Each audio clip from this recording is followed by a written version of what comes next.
Hello friends, welcome back to our channel mums daily. ഞാനിന്നൊരു special idli ആയിട്ടാണ് വന്നിരിക്കുന്നത്.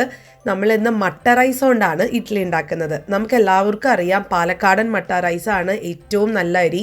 ഈ മട്ട റൈസിലുള്ള തവിടൊക്കെ നമ്മുടെ ശരീരത്തിനൊക്കെ ഒത്തിരി നല്ലതാണ്. അപ്പോൾ ഈ ഒരു മട്ട റൈസ് വെച്ചിട്ടാണ് ഞാൻ ഇഡ്ഡലി ഉണ്ടാക്കുന്നത്. ഞാൻ ഇതിന് മുന്നേ മട്ട റൈസ് വെച്ചിട്ട് എങ്ങനെയാണ് നല്ല ഒരു അടിപൊളി സോഫ്റ്റ് ആയിട്ടുള്ള പുട്ട് ഉണ്ടാക്കുന്നതെന്ന് കാണിച്ചായിരുന്നു. അതേപോലെ തന്നെയാണ് ഞാനിന്ന് മട്ട റൈസ് വെച്ചിട്ട് നല്ല സോഫ്റ്റ് ആയിട്ടുള്ള നല്ല പഞ്ഞി പോലത്തെ ഒരു ഇഡ്ഡലിയാണ് നമ്മളിന്ന് ഉണ്ടാക്കാൻ പോകുന്നത്. അപ്പോൾ ഇതെങ്ങനെ ഉണ്ടാക്കാമെന്ന് പെട്ടെന്നൊന്ന് കണ്ടു നോക്കാം.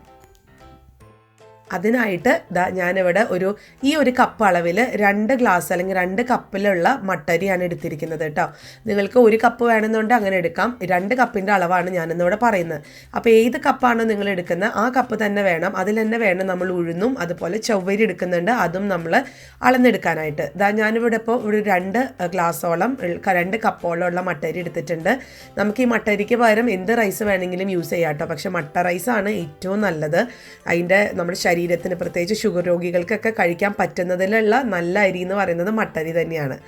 ഇനിയിപ്പോൾ ഞാൻ നേരത്തെ എടുത്തിരുന്ന അതേ കപ്പിലുള്ള ആ കപ്പിൻ്റെ അളവിൽ ഞാൻ ഉഴുന്നെടുത്തിട്ടുണ്ട്. 1 കപ്പോളം ഉഴുന്ന്, 2 കപ്പ് അരിക്ക് 1 കപ്പ് ഉഴുന്നാണ് ഞാൻ എടുത്തിട്ടുള്ളത്. ഇനി ഞാൻ എടുക്കാൻ പോകുന്നത് ചവ്വരിയാണ്. അത് നമുക്ക് നല്ലൊരു നിറം കിട്ടാനും നല്ലൊരു സോഫ്റ്റ്നെസ് ആവാനും നല്ല സോഫ്റ്റായിട്ട് വരാൻ വേണ്ടിയിട്ടുമാണ് ചവ്വരി ചേർക്കുന്നത്. ചവ്വരി നമ്മളിതുപോലെ തന്നെ ഇതെല്ലാം വെള്ളത്തിൽ കുതിർത്ത് വെക്കേണ്ട ഒന്നാണ്. ഈ ചവ്വരി എന്ന് പറയുന്നത് നമുക്ക് കടകളിലൊക്കെ മേടിക്കാൻ കിട്ടും. നമുക്ക് പായസത്തിന് വേണ്ടിയൊക്കെ യൂസ് ചെയ്യുന്ന അത് തന്നെയാണ് കേട്ടോ. അത് ഒരു 1/2 കപ്പാണ് ഞാൻ ചേർത്തിരിക്കുന്നത്. അപ്പോൾ ഞാൻ ഒന്നും കൂടെ അളവ് പറയാം. 2 കപ്പ് അരിക്ക് 1 കപ്പ് ഉഴുന്ന്, 1/2 കപ്പ് ചവ്വരി. അങ്ങനെ നമ്മുടെ 3 കാര്യങ്ങളും ഇവിടെ റെഡിയാണ്. ഇനി ഇത് നമുക്ക് നല്ലതുപോലെ കഴുകി വൃത്തിയാക്കി ഒന്നെടുത്തിട്ട് വരാം. ചവ്വരി കഴുകുമ്പോൾ നമ്മളൊരു കാര്യം ശ്രദ്ധിക്കാനുള്ളത്, നമ്മൾ ചവ്വരി കഴുകുമ്പോൾ അതിനകത്ത് പുറമേ ഉള്ള ഒരു വൈറ്റ് പൗഡറൊക്കെ ഇതുപോലെ ഇങ്ങനെ വെള്ള കളറ് പോലെ ഇങ്ങനെ എടുക്കും. അപ്പോൾ ചവ്വരി കഴുകുമ്പോൾ 3-4 തവണ കഴുകണം. ഒത്തിരി ഹാർഡായിട്ടല്ല, വളരെ പതുക്കെ ഒന്ന് ഇളക്കി കഴുകി വെള്ളം ഇതുപോലെ നല്ല ക്ലിയർ ആയിട്ട് വരണം. എന്നാൽ മാത്രമാണ് അതിൻ്റെ പുറമേ ഉള്ള ആ ഒരു സ്റ്റാർച്ചും അതുപോലെ അതിൻ്റെ പുറമേ ഉള്ള ആ ഒരു വൈറ്റ് പൗഡറൊക്കെ ഒന്ന് പോയി കിട്ടത്തുള്ളൂ കേട്ടോ. അപ്പോൾ ഇത്രയും നല്ലൊരു ക്ലിയർ ആയിട്ടുള്ളൊരു വെള്ളം നമുക്ക് കഴുകി എടുക്കുമ്പോൾ കിട്ടണം. എന്നിട്ട് വേണം ഇത് കുതിർക്കാനായിട്ട് വെക്കാനായിട്ട്. ഞാനിപ്പോൾ ഇവിടെ ഇത് 3ഉം നല്ലതുപോലെ കഴുകി വൃത്തിയാക്കി കൊണ്ടുവന്നിട്ടുണ്ട്. ഇനി നമുക്ക് ഇതൊരു 5 മുതൽ ഒരു 6 മണിക്കൂർ വരെ അല്ലെങ്കിൽ ഒരു രാത്രി മുഴുവൻ നമുക്കിതൊന്ന് കുതിരാൻ വയ്ക്കാം. അതോടൊപ്പം തന്നെ ഞാൻ ഇതിനകത്ത് ഒരു 1/4 ടീസ്പൂണോളം, അതായത് ഒരു 6-7 ഉലുവ ഞാൻ ഇതിനകത്ത് ഉഴുന്നിനകത്ത് ഇട്ട് കൊടുക്കുന്നുണ്ട്. അതൊരു സോഫ്റ്റ്നെസ് കിട്ടാനും അതുപോലെ തന്നെ പെട്ടെന്ന് പുളിച്ച് വരാൻ വേണ്ടിയിട്ടാണ്. ഇപ്പോൾ ഇവിടെ ഞാനൊരു രാത്രി മുഴുവൻ ഇത് വെച്ചിട്ടുണ്ടായിരുന്നു.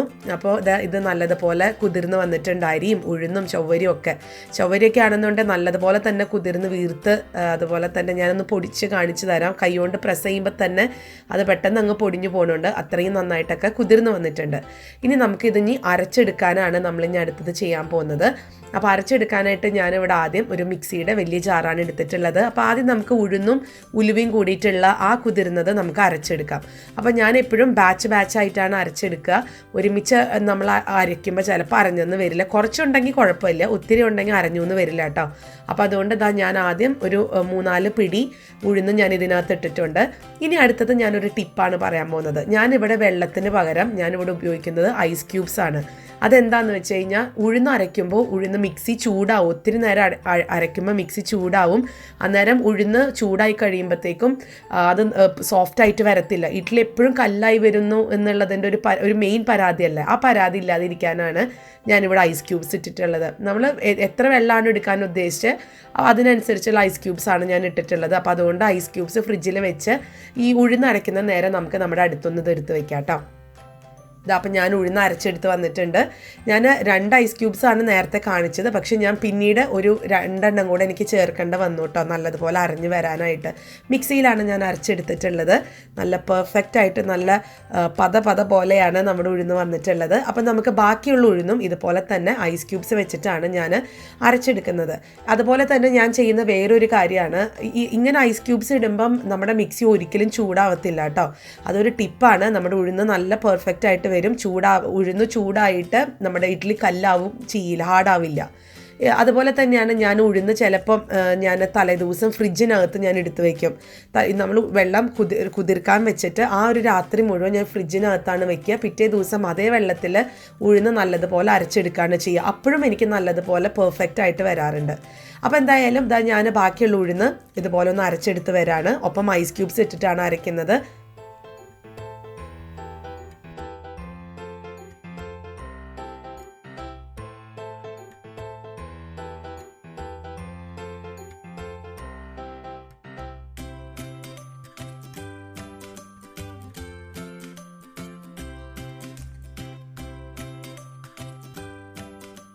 നമ്മുടെ ഉഴുന്ന് ഇവിടെ നല്ലതുപോലെ അരച്ച് എടുത്ത് വന്നിട്ടുണ്ട്.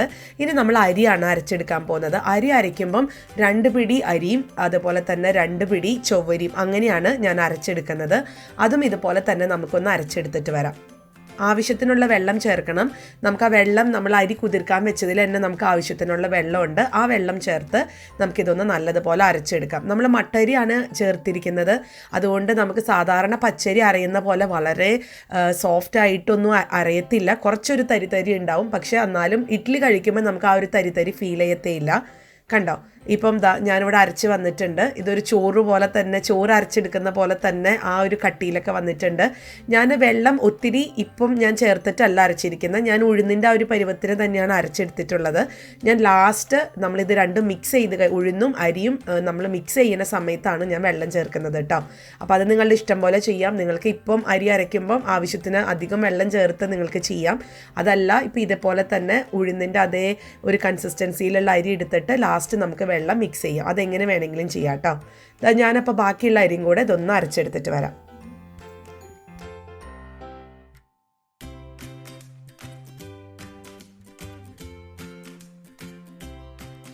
ഞാനിപ്പോൾ ഇവിടെ അരിയും അരച്ചെടുത്ത് വന്നിട്ടുണ്ട്. ഇനി നമുക്ക് കൈ വെച്ചിട്ട് നല്ലതുപോലെ ഒന്ന് മിക്സ് ചെയ്ത് കൊടുക്കാം. നല്ലതുപോലെ തന്നെ മിക്സ് ചെയ്യണം. ഇതിൻ്റെ നമ്മൾ താഴെയാണ് ഉഴുന്ന്, ആ പാത്രത്തിൻ്റെ താഴെയാണ് ഉഴുന്ന് കിടക്കുന്നത്. അപ്പോൾ ആ ഉഴുന്നും അരിയും നല്ലതുപോലെ കൈ വെച്ച് നമുക്കൊന്ന് മിക്സ് ചെയ്ത് കൊടുക്കാം. ഞാനിവിടെ മിക്സ് ചെയ്യുമ്പം ഒപ്പത്തിന് വെള്ളം കൂടെ ചേർക്കുന്നുണ്ട്. ആവശ്യത്തിനുള്ള വെള്ളം കൂടെ ചേർത്തിട്ടാണ് ഞാൻ മിക്സ് ചെയ്ത് കൊടുക്കുന്നത് കേട്ടോ. ഇപ്പം നിങ്ങൾക്ക് വെള്ളം കുറച്ച് കുറവാണെന്ന് തോന്നുവാണെന്നുണ്ടെങ്കിൽ ഈ ഒരു സമയത്ത് നമുക്ക് വെള്ളം ചേർത്ത് കൊടുത്ത് ആ ഇഡ്ഡലിയുടെ ഒരു കൺസിസ്റ്റൻസിയിലാക്കിയെടുക്കാം. ഞാനിപ്പോൾ ഇഡ്ഡലിയുടെ ആ ഒരു പരുവത്തിന് ഞാൻ മാവെടുത്ത് വന്നിട്ടുണ്ട്. ഒത്തിരി ലൂസും അല്ല, ഒത്തിരി ടൈറ്റും ആയിട്ടും അല്ല ഇരിക്കുന്നത്. വളരെ ആ ഒരു കൺസിസ്റ്റൻസിയിൽ എടുത്തിട്ടുണ്ട്. ഇത് വലിയൊരു പാത്രത്തിലായതുകൊണ്ട് ഞാനത് 2 പാത്രത്തിലോട്ട് മാറ്റി വെക്കുകയാണ്. കാരണം പൊന്തി കഴിയുമ്പം ഈ പാത്രം പറ്റാതെ വരും. അപ്പോൾ ഞാൻ 2 പാത്രങ്ങളിൽ മാറ്റി വെച്ചിട്ടുണ്ട്. ഇനി നമുക്കിതൊരു 7 തുടങ്ങി 8 മണിക്കൂർ വരെ നമുക്കിതൊന്ന് ചൂടത്ത് വെക്കാം. ഇപ്പം തണുപ്പുള്ള സ്ഥലങ്ങളിലൊക്കെ ആണെങ്കിൽ ഞാൻ പറയുന്ന പോലെ മൈക്രോവേവിൻ്റെ അകത്ത് വെക്കാം കേട്ടോ. ഇപ്പോൾ ഇവിടെ ഒരു 7 മണിക്കൂർ കഴിഞ്ഞു. ഞാൻ മാവൊക്കെ നല്ലതുപോലെ പൊന്തി വന്നിട്ടുണ്ട്. പുളിച്ചിട്ടുണ്ട് കേട്ടോ മാവ്. നമ്മുടെ ഇഡ്ഡലി മാവ് ഇവിടെ റെഡിയാണ്. ഇനിയിപ്പം നമുക്കിത് ചുട്ടെടുക്കാന്നുള്ളതേ ഉള്ളൂ. ഞാൻ ഉപ്പ് ചേർത്തിട്ടില്ലായിരുന്നു. അപ്പോൾ സാധാരണ എല്ലാവരും ഉപ്പ് ചേർക്കുന്നത്, ഉപ്പ് പൊടിയായിട്ട് ചേർക്കുന്നതാണ് ഞാൻ കണ്ടിട്ടുള്ളത്. നിങ്ങൾ അതിന് പകരം ഉപ്പ് വെള്ളം ചേർക്കാൻ നോക്കുക. അതാകുമ്പോൾ ഒരുപോലെ തന്നെ നമ്മൾ മിക്സ് ചെയ്ത് വരുമ്പം ഒരുപോലെ തന്നെ എല്ലായിടത്തും ഉപ്പായിട്ടുണ്ടാവും കേട്ടോ.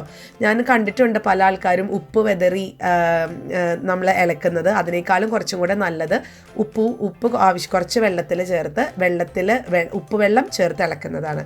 അപ്പോൾ നമുക്കിനി ഇഡ്ഡലി ചൂടാനുള്ള കാര്യങ്ങൾ നോക്കാം.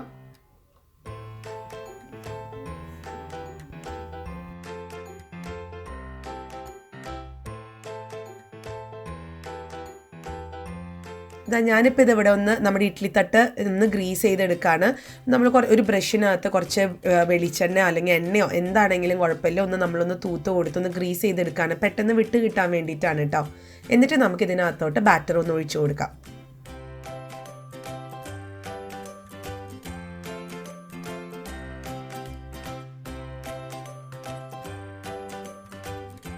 അപ്പോൾ ഞാനിതൊന്ന് ആവി കയറ്റിയിട്ട് വരാം കേട്ടോ. നമ്മുടെ ഇവിടെ ഇഡ്ഡലി റെഡിയാണ്. നല്ല സോഫ്റ്റ് ആയിട്ടുള്ള സ്പഞ്ചി ആയിട്ടുള്ള നല്ല വൈറ്റ് ആയിട്ടുള്ള നമ്മുടെ മട്ട റൈസ് വെച്ചിട്ടുള്ള ഇഡ്ഡലി ഇതാ റെഡിയാണ്. ഈ ഇഡ്ഡലി എത്രത്തോളം സോഫ്റ്റ് ആണെന്നുള്ളത് ഞാൻ കാണിച്ചു തരാം. നമുക്കറിയാം ചോറെന്ന് പറയുമ്പം അത് സോഫ്റ്റ് ആയിട്ട് തന്നെയാണ് വരിക.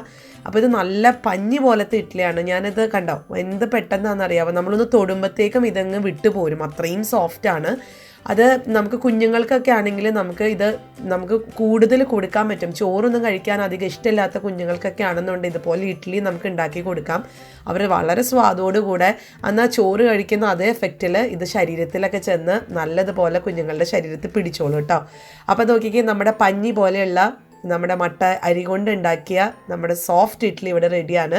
ഇതിലും സോഫ്റ്റായിട്ട് നമുക്ക് ഇഡ്ഡലി കിട്ടില്ല കേട്ടോ, അത്രയും സോഫ്റ്റാണ്. നിങ്ങളെല്ലാവരും ഒരു പ്രാവശ്യം ഒന്ന് ട്രൈ ചെയ്ത് നോക്കുക, എന്നിട്ട് നിങ്ങളുടെ അഭിപ്രായങ്ങൾ അറിയിക്കുക.